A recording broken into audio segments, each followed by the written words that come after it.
Le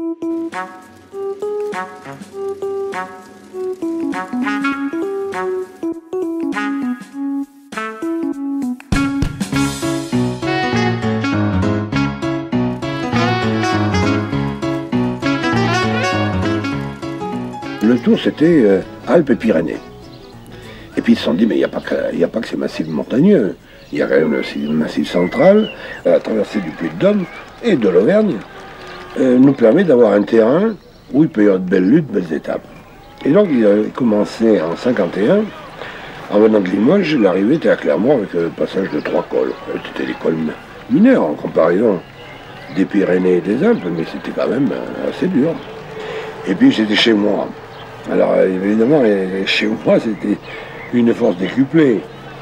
C'est-à-dire qu'il y avait quand même, on dit toujours que c'était le régional de l'étape, on faisait gagner l'étape originale. Mais vous savez que, comme je concourais pour le classement général, je fais quand même deuxième du Tour et Grand Prix de la Montagne, et avec des adversaires comme Coppi, Bartali, Comblet qui gagnent le Tour, et bien d'autres, vous pensez bien que j'avais une marge de manœuvre inexistante, donc il a fallu que je gagne à la force du poignet.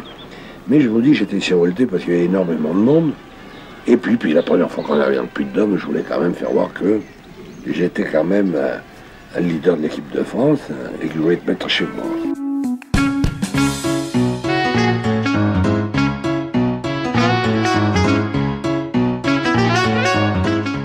Moi, je me méfiais de Bartali. Quand on arrivait dans le Puy-de-Dôme, quand Nolten a démarré, finalement, j'ai pensé que Bartali allait faire l'effort.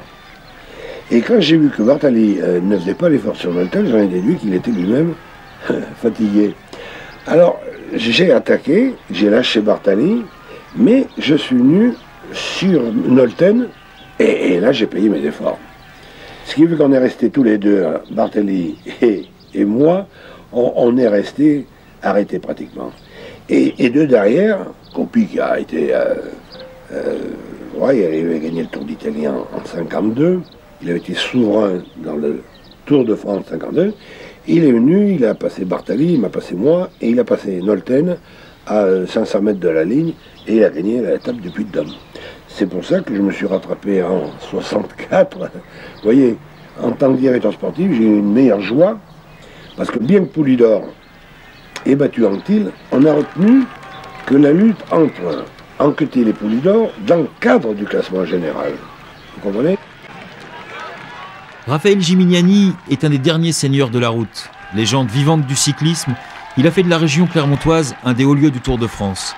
Et le stade Vélodrome Philippe Marcombe garde à tout jamais l'image de cette arrivée triomphale de l'enfant de la ville, un jour de juillet 51.